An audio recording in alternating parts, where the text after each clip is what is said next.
And now back to your regular programming. If you speak better to yourself. You showed up for probably the dumbest conversation we've ever had on this show. Let's have that smile again.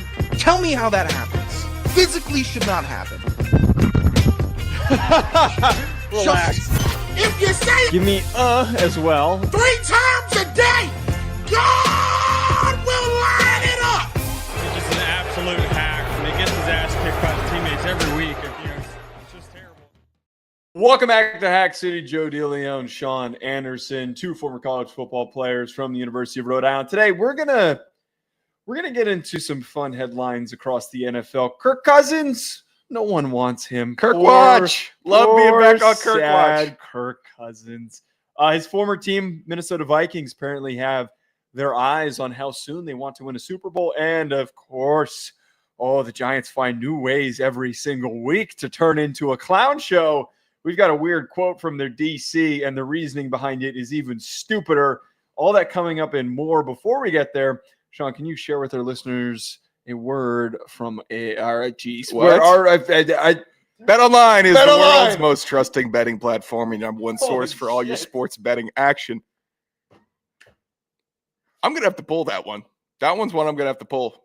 I don't know what happened there. I was actually going to say, let me limp into this read, and you decided I'm going to shoot my own foot into this read. I wasn't the one who went to bed at 7 a.m. Oh, well, that tells we're just giving out all the information right here at the top. Sean met Mrs. Sean Anderson last night. Wait, can I just point out one thing before you do the read? So, sure. Sean came back at 7 a.m. last night, or 7 a.m. this morning, and I happened to have just rolled over and woken up to get up to go to the bathroom. I appreciate that the first thing I heard was you putting something into the microwave. I was hungry. Yes, I needed to eat something, and I had breakfast, which was half of a roast beef sandwich. Sean's struggling right now. Yeah, that was it was a good breakfast. I would support it, but I don't really recommend it. Naturally, what I do recommend is making some money at BetOnline. If you got a feel for the golf that's going on right now, if you know what the hell is even taking place with the hockey, if you're tracking the basketball, well, wake back up from your slumber because we have another NBA Finals game today, and then the next one will probably be in a couple weeks, and then we'll be able to track the NBA Finals for the next couple months as they wrap up in a likely 7-game series. In between games, head over to the BetOnline Casino with all the top Vegas-style games, including poker and live casino. BetOnline, the game starts here. Honestly, I don't know how you could even think you have a feel for betting basketball when there's a 3-day gap in between games. Well, wait. How is that possible? 3 days. It was Friday, Saturday. Oh, yeah, I guess it's 3 days. Yeah, worst thing about the NBA Finals is that the games don't maintain the same pacing as what was happening during the other series. Yeah. I don't get it. We want to keep them fresher. No. It should be a series. There's no value in stretching it out. What do you get out of stretching it out? It just makes me talk about it for longer. It just makes me forget about it for longer. I like it. I like if you want to go every other day or back to back, then wait 2 days. I get it, but it can't be 3-day break between every single game. It was so stupidly annoying too yesterday that we were out with some friends and I had to tell a different person in the friend group every 20 minutes, no, the NBA Finals game is not on tonight on Saturday when it should have been. Instead, it's on a freaking Sunday. Who wants to watch basketball on a Sunday when you could have watched it at a bar on a Saturday night? It's just disrespectful to the fans of the NBA. All right, we're here to talk NFL, though. We're obviously not a basketball podcast. Kirk Cousins, the backup quarterback for the Atlanta Falcons, his market has vanished. And we're going to get into why. ESPN's Jeremy Fowler reported on SportsCenter on Sunday that Cousins viewed Pittsburgh as a possible landing spot in a trade. But Aaron Rodgers, we talked about on Thursday, is going to be leading them to the promised land. The quote from Jeremy Fowler: Kirk Cousins was hoping to get out of town, be a starter for a new team, and he looked at Pittsburgh as he could be potential plan B for them. Well, that's off the table, and it is a dry quarterback market for Cousins to try and get in a trade. We got to look at past this a little bit further now. Who the hell even wants a quarterback? Who wants Kirk? Why would he go to another situation to be a backup when he's already getting all this bread to sit behind Michael Penix? There's actually probably a higher chance that he gets onto the field if something goes wrong with Michael Penix with his injury history than him going elsewhere. He's not going to go to the Browns. They already have too many quarterbacks. The only team that's unsettled is the Saints, and they're not going to trade him in the division. It just doesn't happen. The Colts, I'd say, are also a little unsettled after the latest from Richardson. But why would you add another slappy into the mix? Know. Because that's what these NFL teams do. Why would the Giants add Russell Wilson and Jameis Winston? 2 slappies. These teams the third slappy, McGee and then draft King slaps. These teams don't have a good slap dick meter, and it's not good for them, and they keep on failing. So Kirk Cousins, again, I want him keeping Michael hydrated. I want him making sure all the reads are right, and that his helmet is where it needs to be when he's on the bench and getting the reads. And I want him with that clipboard. Kirk sounds good. That's got a good ring to it. But Kirk Cousins' next team is going to be it'll be the next team that has a massive quarterback injury that could be contenders. It's not going to be a bottom feeder team. It's not going to be a team that just we don't really have a great quarterback. Let's pay a bunch of money for Kirk. It's going to be a team that ends up without a quarterback in the first 6 weeks of the season, and then you make the Kirk play. That's the only way he gets out of town is desperation, and we want to keep our season alive. And we're going to roll the dice on Kirk Cousins. We obviously can't sit here and try to predict who do we think is going to suffer a really frightening injury. But you're right. That's the only way that he gets out of town right now. That also doesn't happen every single year.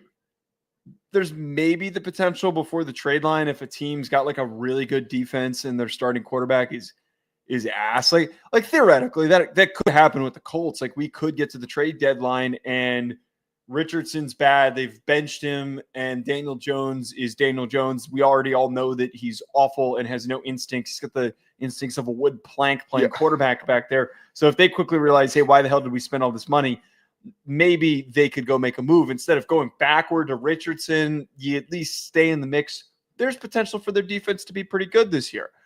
I just don't know if there's really that strong of a chance that this could happen. It kind of sucks. I know you hate Kirk Cousins, but it kind of sucks that Kirk Cousins doesn't get to have like a decent end to his career. I feel like pull back for a quick second. Okay, because you know what you just said right there. I know you freaking hate him because of what happened with Atlanta this his past lies. Year. You're biased. He throughout his entire career. Well, it's not biased. It was lies. Like that's like yeah, but you're obviously more biased than hating him. I want Kirk on the team. I don't want Kirk to go anywhere.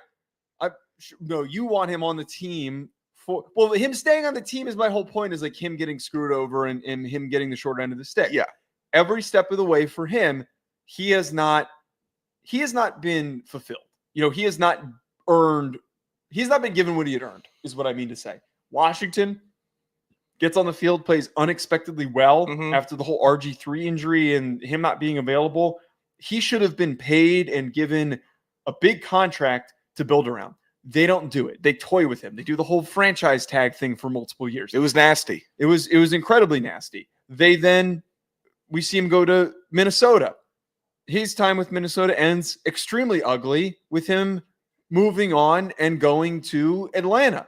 And the first thing that happens when he signs this big contract and he goes to Atlanta, you claim that he was the villain in this circumstance. He still is not getting on the field and he gets benched in the middle of the season for Michael Penix. He hasn't gotten the real chance to ever really sit and prove himself. I think he's had some amazing moments in his career, but at the same time, at the end of every single stop, it has ended very poorly. Kirk's best stop is Minnesota, and he did get to prove himself, and we got to see the highs of Kirk Cousins. And with that, when we saw the highs, when we saw that he had the consistency and he had the offense and the wide receiver one and a couple running backs and a decent, at times, defense in Minnesota, we got to see, wow, Kirk can throw for 4,500 yards in a year. That's great. And then he goes to the playoffs, and wow, Kirk just didn't do anything in this game, and that was exceptional to lead us to a Super Bowl. So he got a full run in Minnesota, and I'm not going to let you say he did. He did. He did have a full run, and that's why we knew exactly what everyone knew what was going to happen in Atlanta with Kirk Cousins. Like it was going to go like how it went, which was really good start.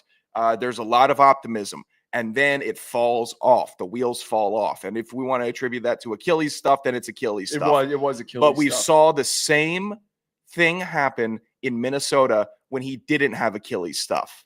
We just did. There's a reason Kirktober is a thing, and Kirkvember and Kirksember are tragic. But Kirktober, very, very fun and good. Like that's who he is as a player, and he hasn't changed. So I wouldn't expect him to change, and you know what you're getting with him. And Atlanta thought that they needed more for the future. And I appreciated them taking Michael Penix, even though it was nasty work to do so and draft a first-round quarterback. Obviously. It was nasty, nasty work to do that when you just signed Kirk Cousins to be your new leader. So I will acknowledge that forever, even though I support the pick, like the pick, even if Michael didn't turn out well. Well, it's still only Kirk Cousins. I'm not doing a legend of the game dirty. I'm just doing a good quarterback. I know. I'm not trying to. He's made $500 million, Joe. I'm not making him out to be some legend that was so impactful and so pivotal for the history of the game in the last 10 years. He's a big part of the 2010s and 2020s. It's not true. It's just not true. Yeah. I'm not going to sit here and pretend that. But he's somebody who could have helped the team win a Super Bowl. He absolutely could have. But they've fallen short every single time, and he kind of just gets shoved out. Washington was where he got screwed over the Washington most. was the worst. And that's why Kirk has been a baby face, because when Washington was reporting that Kirk was being greedy in his time, and they were going press release, and it was getting nasty with the agents and the coaching staff, and it's why won't you just pick Kirk? And then the next year he goes and balls out, and the tag is even higher, and his contract would have been even higher. So they botched it, and then they did him wrong 2 straight years afterwards. But he had full opportunity to be vindicated in Minnesota and go on a deep run. He did have that. He had that full, real opportunity. Right. They made it to the NFC Championship game while he was there. They just never finished. They never got the job done. No. And that's something that Kirk is going to do. I don't feel bad for Kirk Cousins. I want Kirk Cousins on my team. 1, to punish him. Yes, I will wear that. I want him to be punished. But 2, I like having him as my backup quarterback because he can do that role. And he can be even healthier now than he was at the start of last year. What are you going to do in this theoretical situation? Michael Penix goes down with an injury. Kirk is fully healthy and repaired. His Achilles is back to normal. He can actually drive the ball off of his back foot, all that good stuff. He's better than everybody realizes. What are you going to do if he steps in and he starts slanging it and he starts playing really well for a couple of weeks while Michael Penix is getting back healthy? What are you going to do? Well, if we can get Kirk Cousins to be back in that pocket slanging it, then maybe I'd even give Felipe Franks a shot, because if they could turn that bag of garbage around, then I'd like to see Felipe get a real opportunity. So you wouldn't give Kirk an ounce of credit if he stepped in and started playing good. He would have to start going nuclear. And honestly, like similarly to last year, if Andy Dalton had kept the pace of that first game that he played in Carolina back, after they benched Bryce Young, and he had 3 touchdowns, 300 yards, and it was like the first time in 18 games that a Carolina quarterback had gone over 300 yards. And it was Andy Dalton, late stage Andy Dalton. If he had kept that pace up for the next 3 or 4 games, Bryce Young doesn't come back in for the rest of the year. And I think Carolina fans would have been happy with it. Similarly, well, Andy Dalton was pretty crap after that game. We suddenly realized, like, this does not solve any of their problems, and that was just kind of lightning in a bottle. But if Kirk did 303 touchdowns in 4 straight games, and Michael was healthy for the 5th when he could come back, I'd start Kirk again, because I'm not going to rush Michael Penix Jr., and I'm not going to divert away from a hot hand. You just can't do that. You can't, because you still know Michael's the future. Of course he is. But if you have a quarterback that is just flowing, you have to let it ride.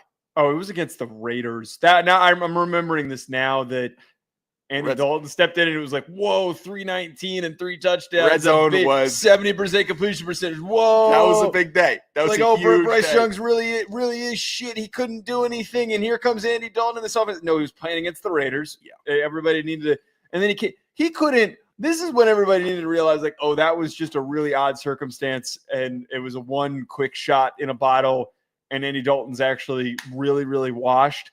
Was that against the Bengals the following week? He went 25 of 40 for only 220 yards, 2 touchdowns, and an interception. Yeah. Everybody and their grandmother was throwing for 400 yards against that awful ass secondary. You couldn't go over 250, Andy.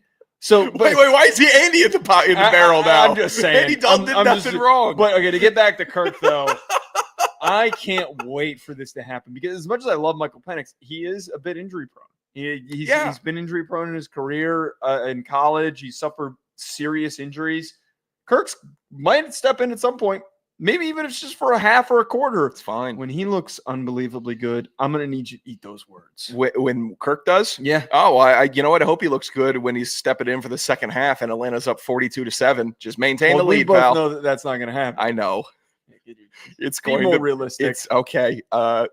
Michael rolled his ankle, and now we have Kirk down 3 for a quarter and a half, and he gets us up 7, and then somehow subsequently down 10.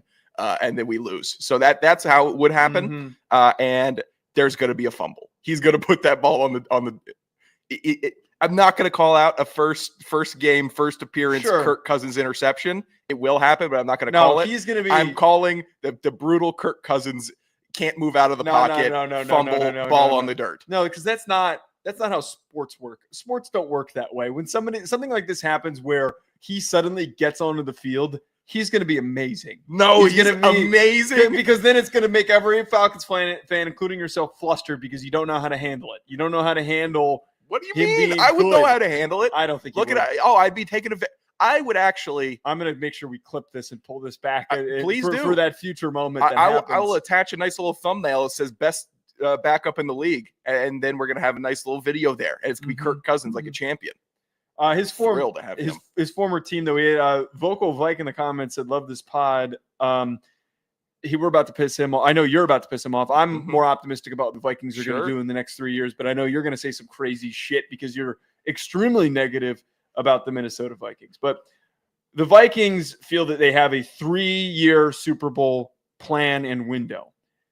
Is this actual genius team building, and are they setting themselves up for that, or are they being delusional? Now, this also comes from Jeremy Fowler. Jeremy Fowler was on one. He was like Michael Jordan on Sunday morning on SportsCenter that 4 hungover people watched.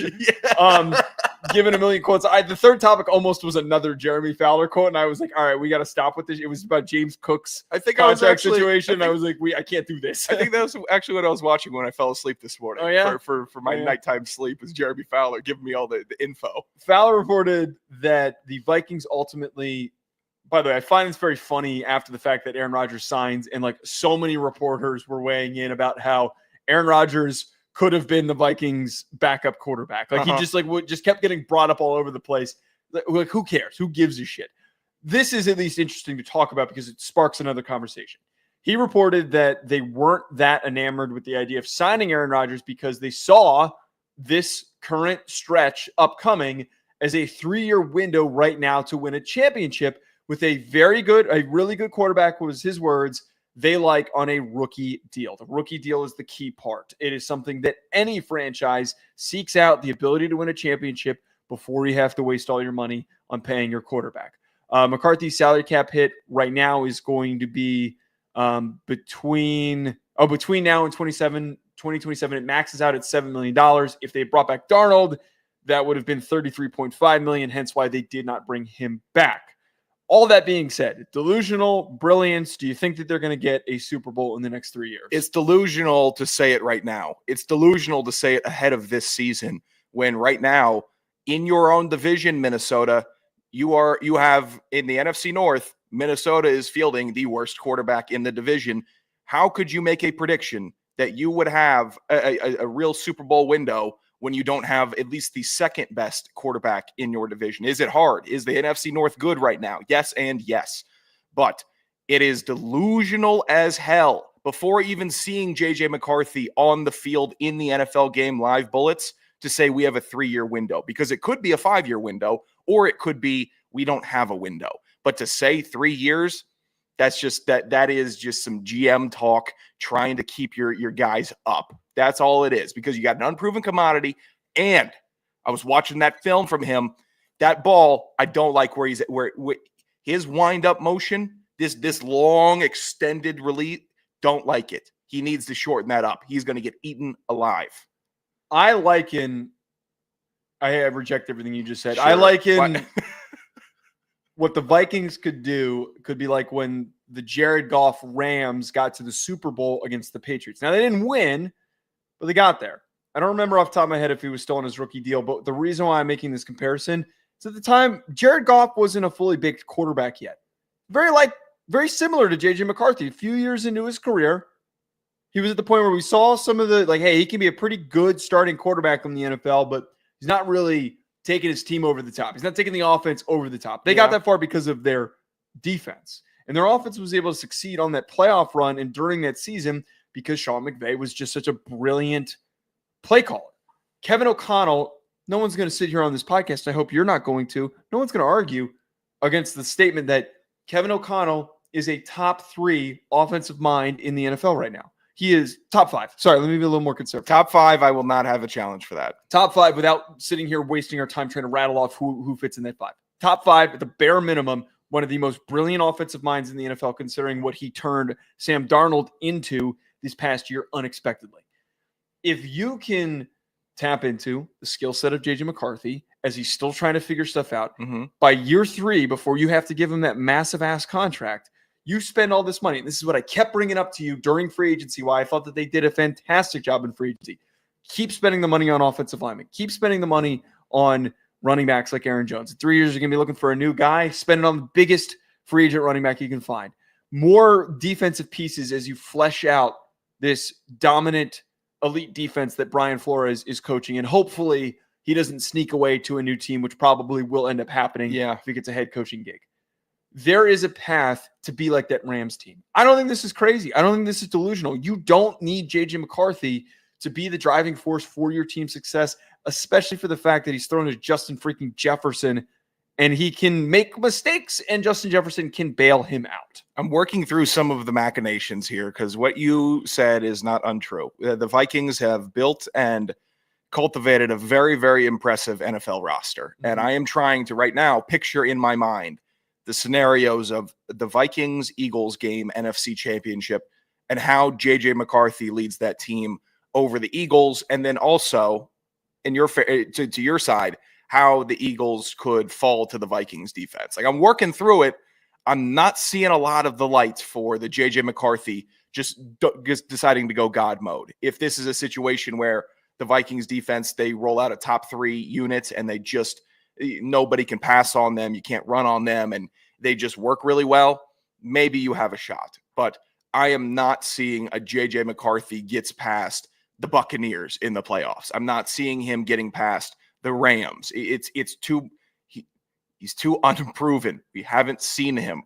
And he's a big, I guess, strong, fast quarterback that's got a big arm and they love posting the throws from the OTAs. That's great. I am not buying in, and I'm confident still about not buying in. Not in the Vikings as a whole, but at him being the superhero truth final piece of the puzzle that they've been looking for.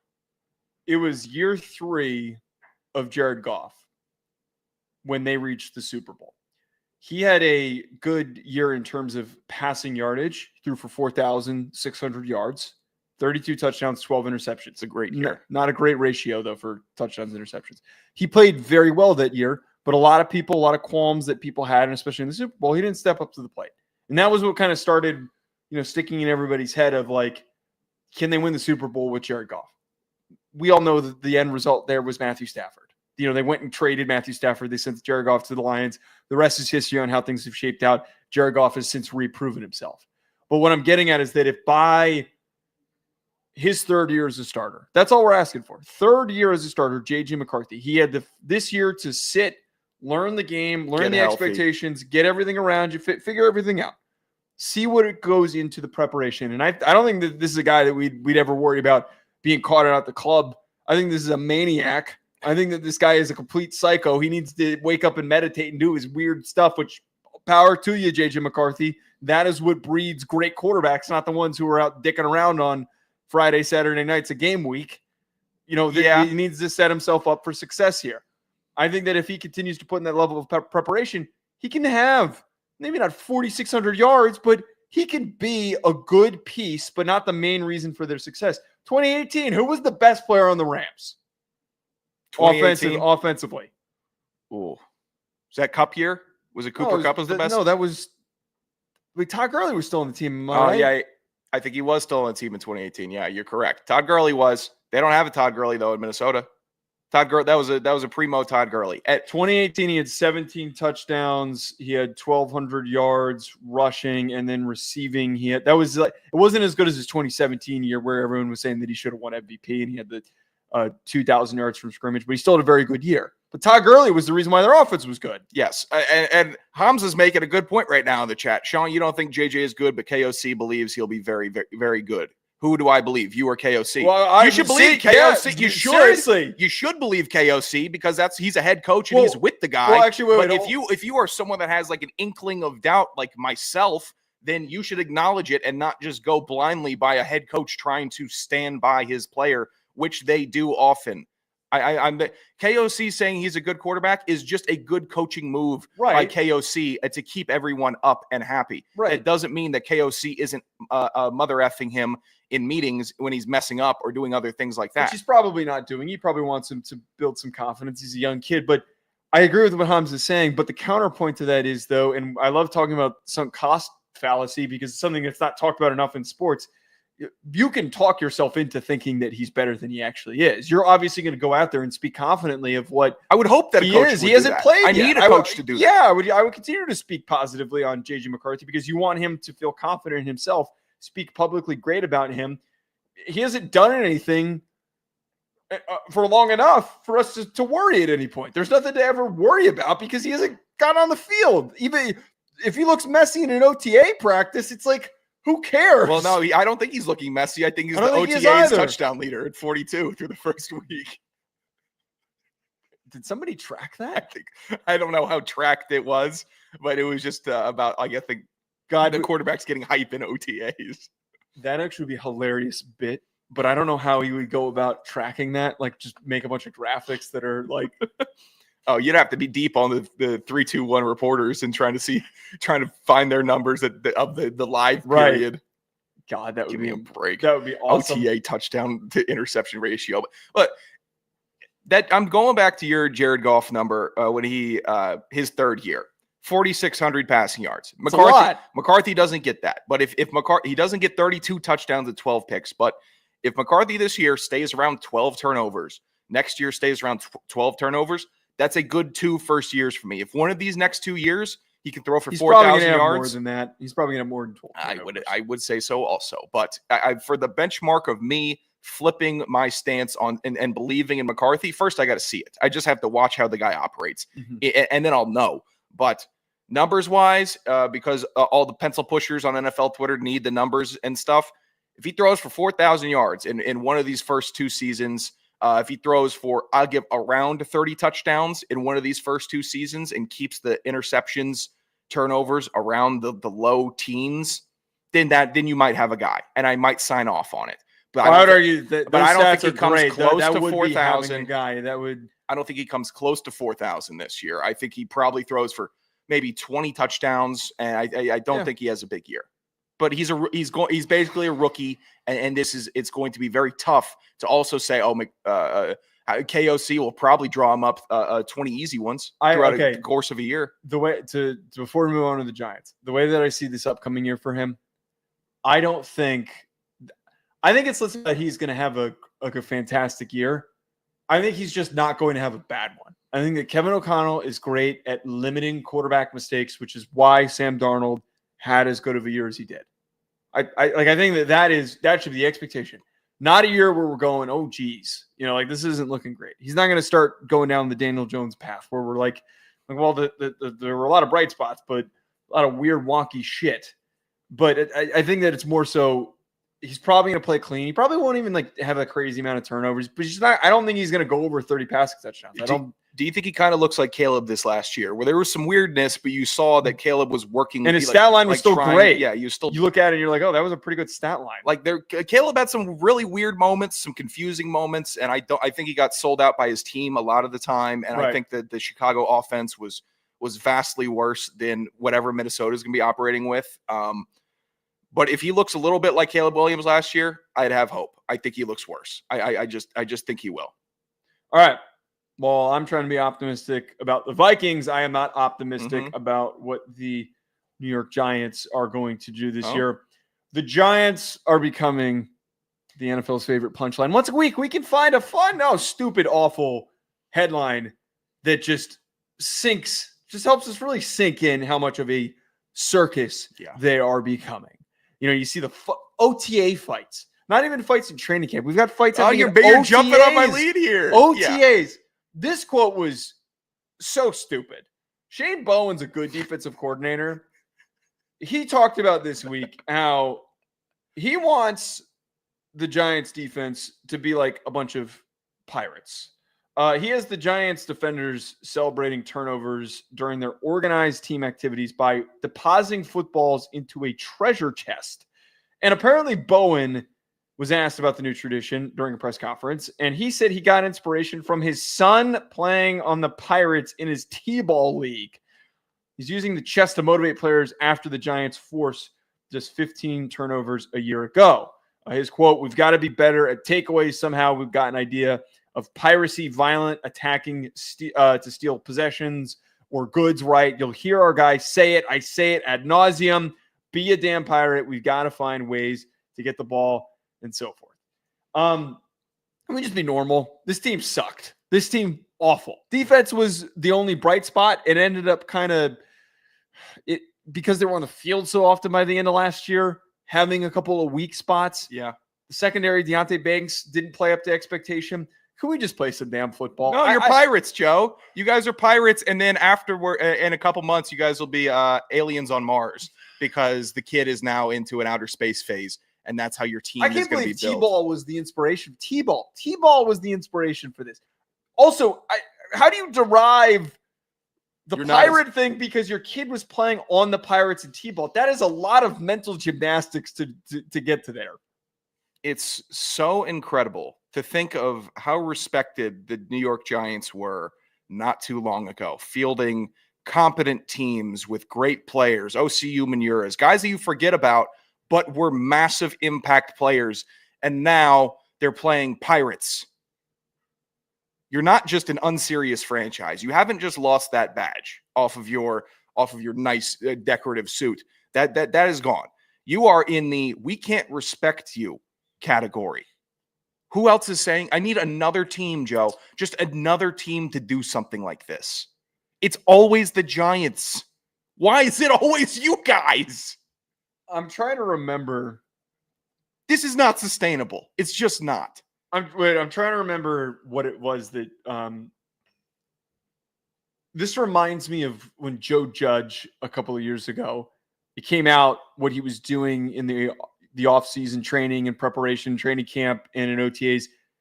And he was doing a bunch of like high school level shit to keep everybody, locked. Like he was making guys run sprints. Oh yeah. After the fights. Yeah. Everyone would have to run. And Joe Judge is so pissed. Is he? He's still pissed? God, what is the but this is what I'm getting at though, is we're doing college level things to motivate a group of guys. I would feel college, you can understand guys getting bought in, jacked up and juiced up for, the turnover sword or the turnover pitchfork and all that stupid crap. I know that kind of baseball, they've been doing a little bit more. I don't think that this stuff works in the NFL. It doesn't. It absolutely doesn't. You know why? Because money works in the NFL. It's pay me some money. I am out there every day, and if I tear my ACL, I lose everything. So pay me some money. That's my motivating factor. And it's also, the athlete motivating factor. How much do you care about it? How much do you think of it as just a job? The Giants front office, I just don't know why you can't hire one day a guy that just doesn't put his entire foot in his mouth every time he tries to make a cool football saying. Are they trying to be cool? Is that what they're trying to be? And they're dorks? Wait. So this is what I'm getting at even further. The Joe Judge stuff was like really forced and uncomfortable. Everything that he did. We're back there. This is really forced and uncomfortable. Weird quote. He had to give this explanation of T-ball to telling the defense that they're pirates. I don't understand that. You know what would have been cool is if he went and referenced, maybe like Mike Leach talking about being pirates. Or if he told me he watched Pirates of the Caribbean, then he decided that's badass as shit. And I showed it in the team meeting room and everybody got all juiced up. We started yelling and then we realized that that's what we want to do. Yeah. That would have been a lot cooler. That's just guys being dudes getting pumped. But your son's T-ball team is where you came up with this idea. when you're forcing stuff, players know that. Players identify with that, and it becomes a joke. Chaboy. Right. Our coach did. Chaboy. Yeah, we had the. And I love Chaboy. I love And I Coach love Flem. Coach Flem and Flem's forever. turned around, but we were awful under Coach Flem. I don't think they do the Chaboy thing anymore. Chaboy. Oh. It was our coach's way of getting our attention. He would yell that as our way of getting us to quiet down, and it was some African saying that he had heard in from, a dance class. In a dance class. Yeah. Like ridiculous path to getting to where it was being implemented on our team. How about listen up? And then, hey, shut up. I'm the head coach. You shut up when I talk. Right. That's how it works. At least in college. In the NFL, I don't know how much these coaches are telling their guys, especially if they're not former NFL. Like Vrabel could probably get away with saying shut up to these guys. Most of the new meta for NFL coaches is guys that wouldn't once ever tell a defensive tackle to shut up because they might pick him up over their heads. You think Sean McVay's saying shut up, or Mike McDaniel, or any of the Stefanski, any of these sleek, sexy they coaches? Just respect them. God, Chaboy, I love Chaboy. I'm bringing Chaboy back. I pray. You want to do Chaboy radio? What would that even be? Listen up, radio, where we just I don't think it anyone's with going to understand. Five big topics. Just like we didn't understand why Coach Flem made us do it, I don't think any person out there is going to understand what that means. Hence why I also don't understand the stupid pirate bit. This sucks. It absolutely sucks. How about we talk about OTAs, and we're going to really work a lot more zone defense because that's what we think we found a lot of strength in last year, or a lot of man-on-man stuff because our outside corners got so much better. And you're giving a report on the team and what team the fans can expect in a level of newfound competency, a focus on football, a focus on the X's and O's, because you weren't great at that last year either. Anything but playing, we're playing pirates, and we have a fake pirate chest, and we're plundering and looting each other. Ron has to, by the way, have like, do you think he's got to be sitting on like an iPad or something with the amount of emojis that he has access to? There's no way he can quickly scroll and find all of these emojis, nor do I find it plausible that he's typing in which emoji he wants to use that quickly. I think he's using suggestions, but I don't think you would initially get a fish for snapper when he's talking about long snapper. So he probably had to go find that. No. Well, red snapper. It might have. I know it's red snapper, but I don't think a fish comes up whenever you type in snapper into your phone. Wait, let me see what happens if I type it. No. Actually, it doesn't work on the iPad. Why is Ron saying wrong? I don't know. I like Ron being in the chat. He mixes it up, tells people how he feels, uses a lot of emojis. I don't know if he's telling people how he feels. I think he's just telling people things. It's the first thought that he comes in. I've never seen somebody type quicker. The first thought that they had. Also, at times on a delay. So he gets it moving, but sometimes we're a whole topic ahead. Got it.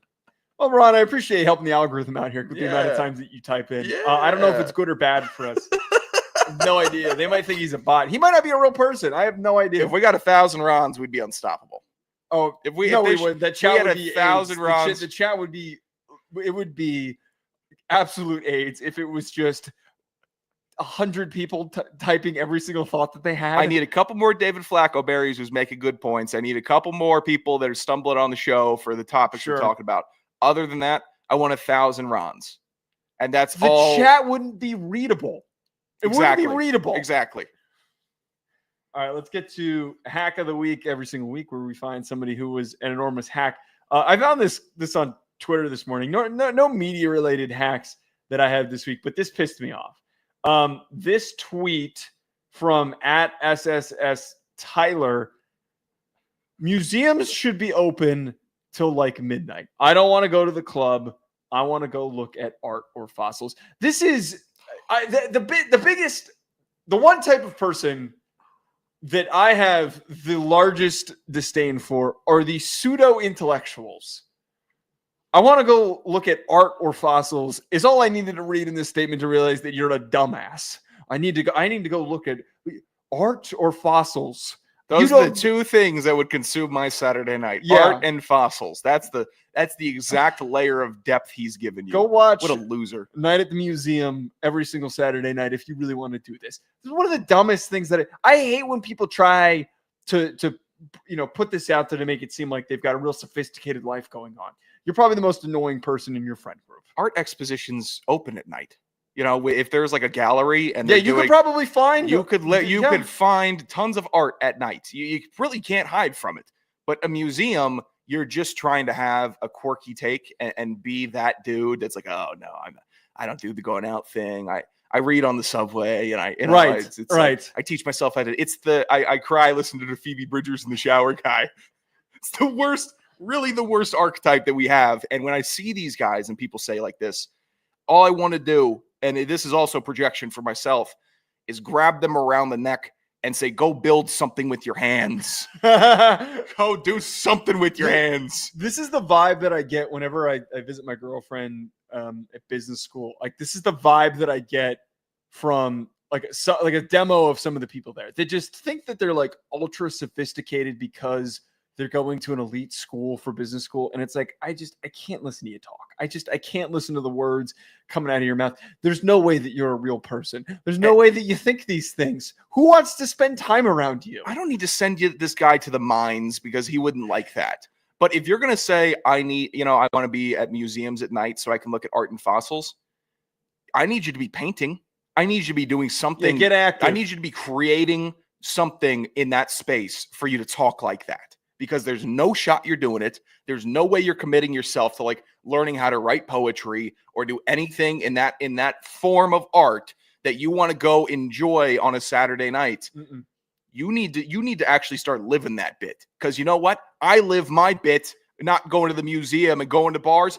I live yelling at the TV. This guy needs to live your bets aren't hitting. Yes, making a sandwich at 7 a.m. because you just rolled in the crib is living it. This guy, he doesn't live it. If you think you're so into art, name every single artist ever. Asshole. All right, who's your hack? I'd like him to name one. Name a couple. No, do you it's have too any? easy. That's too easy. But he couldn't. It's too easy. All right. All right, who's your hack? My hack of the week. It's actually people trashing this new Lil Wayne album, the Carter 6. I still haven't listened to it. I'm enjoying it. I know it's different, and I know it's crazy, and it kind of sounds a little like it was made for TikTok, but it is 2025, and if Lil Wayne is going to make an album in 2025, it's not going to sound like it's from 2007. I'm sorry that you keep on falling into the same trap and thinking that the latest offering in the 2020s is going to be no ceilings. It's not going to. And everyone's taking this big victory lap on Lil Wayne having a bad album. That's crazy. It really a legendary artist for this space, and you're victory lapping when he way past his prime, is still trying to contribute to the scene and put out another album in his Carter anthology, and you are trashing it just to trash it because you don't like it. I get it. Just say you don't like it or it's not for you. But running down Lil Wayne when you have a guy that's so important to music for trying to stay around it, that's the reason you don't get more albums from Andre 3000. That's the reason you got people hiding when they think that, and they get insecure. These artists do. They're like, I just can't keep up. I don't want to make any more music, even though they still have fans. So it's a bunch of mean ass bullies against Lil Wayne for just trying to stay and put out an album, a summer album. This isn't a winter hard. You got to work out album. This is a summer fun poppy album, and they're running it down. Did you listen to the Weezer song yet? Yes, I enjoy it. I enjoy the album. Yes. And this is maybe I have bad music taste and people will run me down, and I'm not, I shouldn't be the be all end all for knowing music, and I don't, but I know when people are on some bullshit and they're just trying to be nasty. And that's what they're doing to Weezy right now. It's easy just to generally be critical of an artist who's constantly had really good music. So the minute that it doesn't live up to the typical expectation that, like everyone's going to be pissed. It's Aaron Rodgers on the Steelers. Just appreciate that it exists. Be happy that Aaron Rodgers is still playing football. When he's dead, you're going to be really upset. That's a crazy statement. Just appreciate that he's still out and he's still putting work out, and that he's around and he's active. He's at the Heisman Trophy ceremony. You brought up a Donkey Kong hammer to get that nail in. Oh, that was thorough. I haven't seen that fastball out of you, man. Ryan asks what I missed. You missed the whole show, Ryan. What do you mean, what did I miss? You showed up. You left for 40 minutes. You showed up at the end of the show. You missed the whole show, Ryan. You didn't miss the hack bag though. 201-834-4308.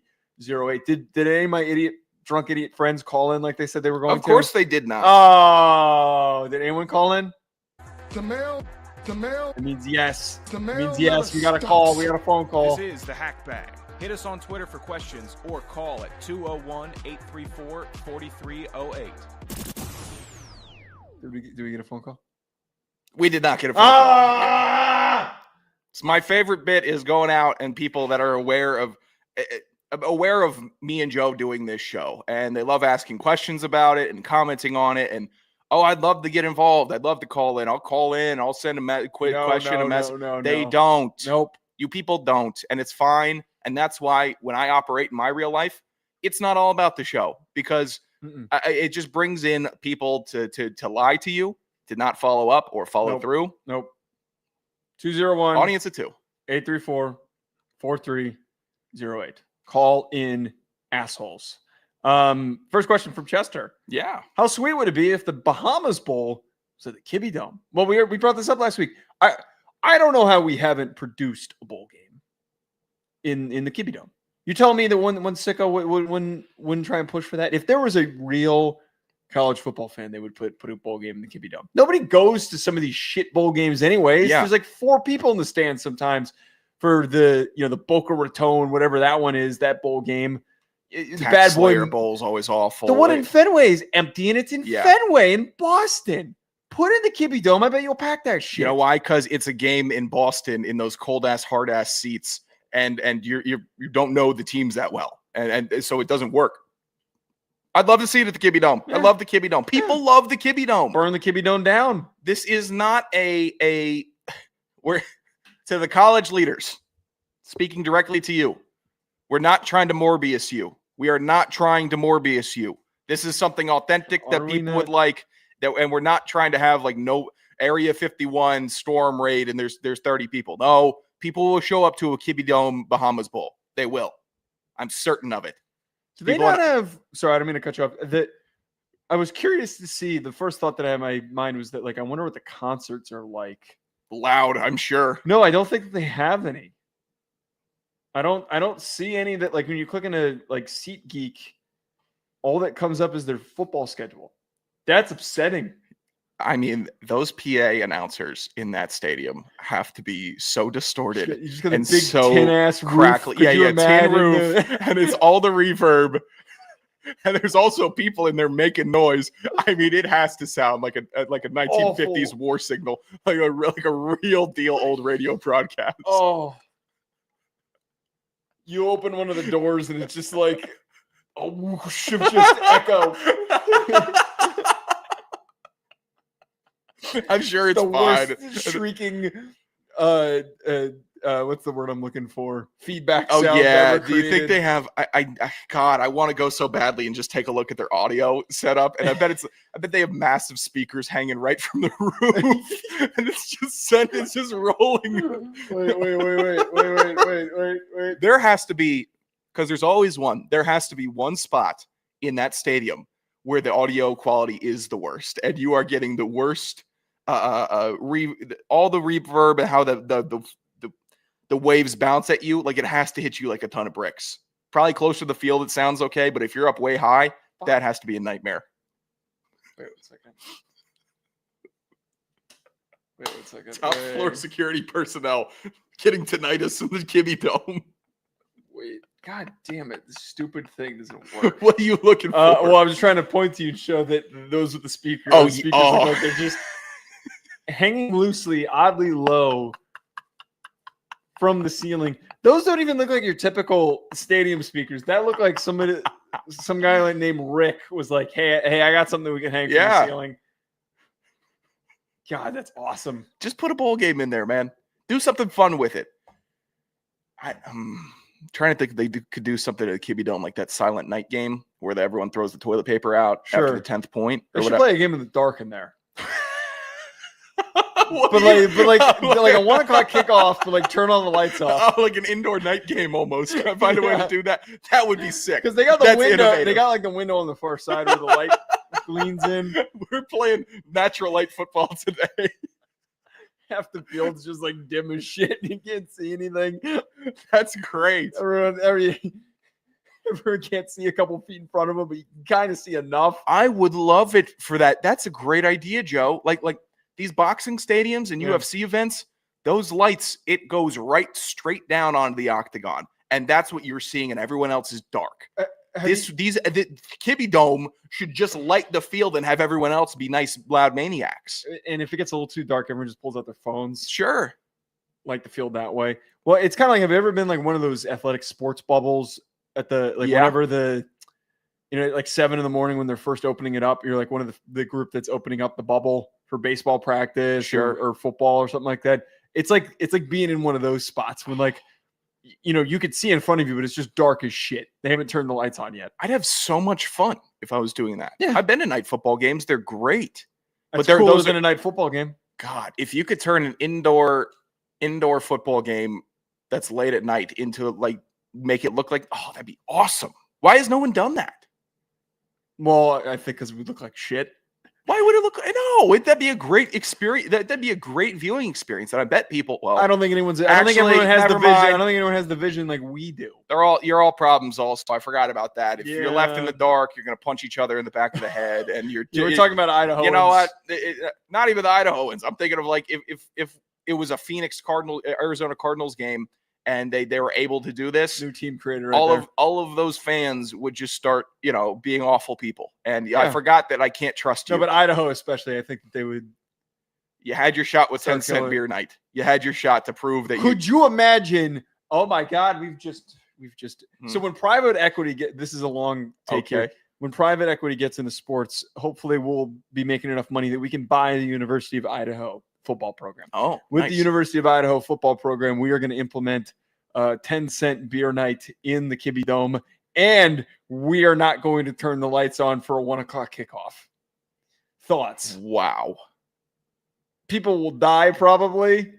10-cent beers in the Kibby Dome. We got to get lawyered up if we're doing that. We got to have like sign a waiver. Team. You got to sign a waiver if you do have to sign it. Like you're going to a mosh pit heavy metal concert. Yeah, you got to sign a waiver. This is how we operate here. We're not you can bring your kids. You might not leave with them because it's going to be dark. If your kid is sitting in my seat and I'm sitting down and I don't see them, it's the third quarter after 10-cent beer night. Yeah.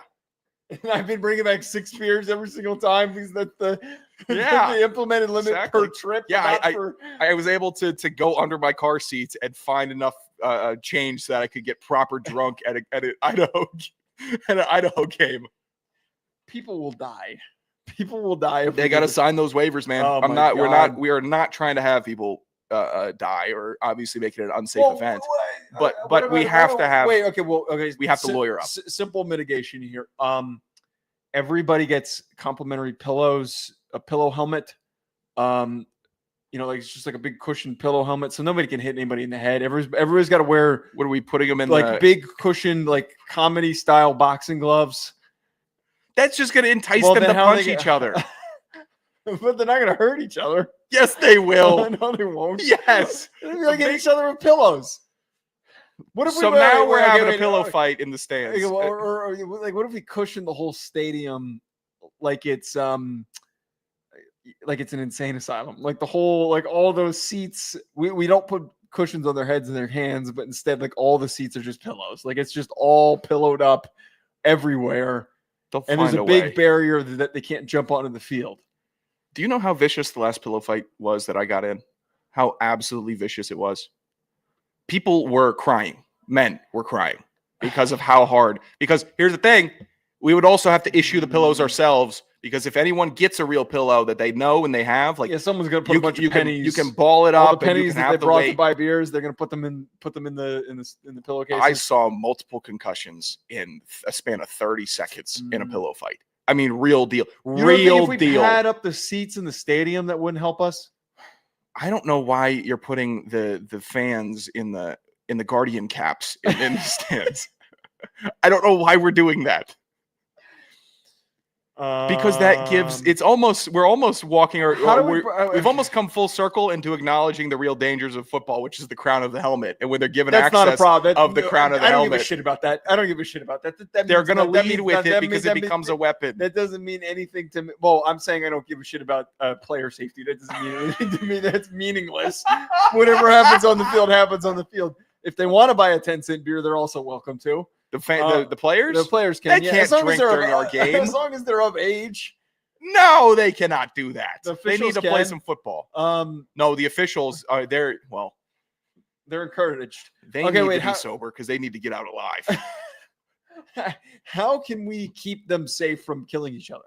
The fans? Yeah. Well, I guess the 10-cent beer night that we read on in 1974. Could we have they weren't killing each other. They just getting really rowdy. We just have super security. You know what? With trank guns. We'll have that's smart. We'll have a trank sniper rifles. Like the speakers are hanging, they're going to be hanging from ropes. I think every row should have like an air marshal, like that just kind of is blending in. But they're real deal. Sure. We'll make it Air Marshal night. Air Marshals, you get 5-cent beers, whatever you want, No, they can't drink. Why can't they drink? They're on duty. They're watching the game. If they're drunk, they're going to abuse their power.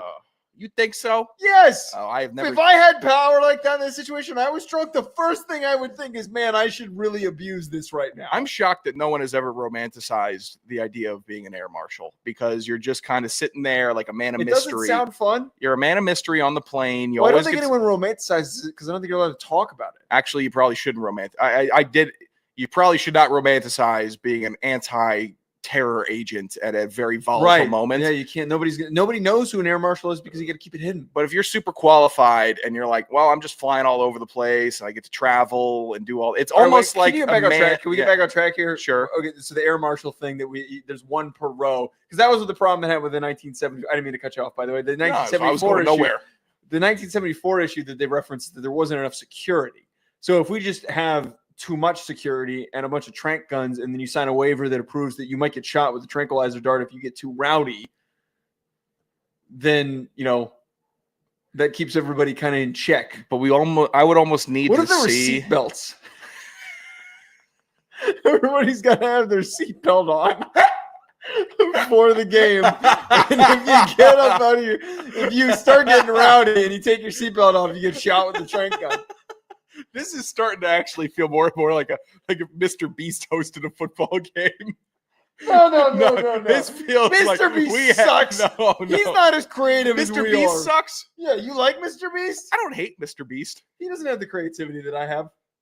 Well, we don't have the funds that he has, so we're going to have to meet somewhere. Well, that's why we're doing 10-cent beer night, and we're buckling everybody in. There's a harness.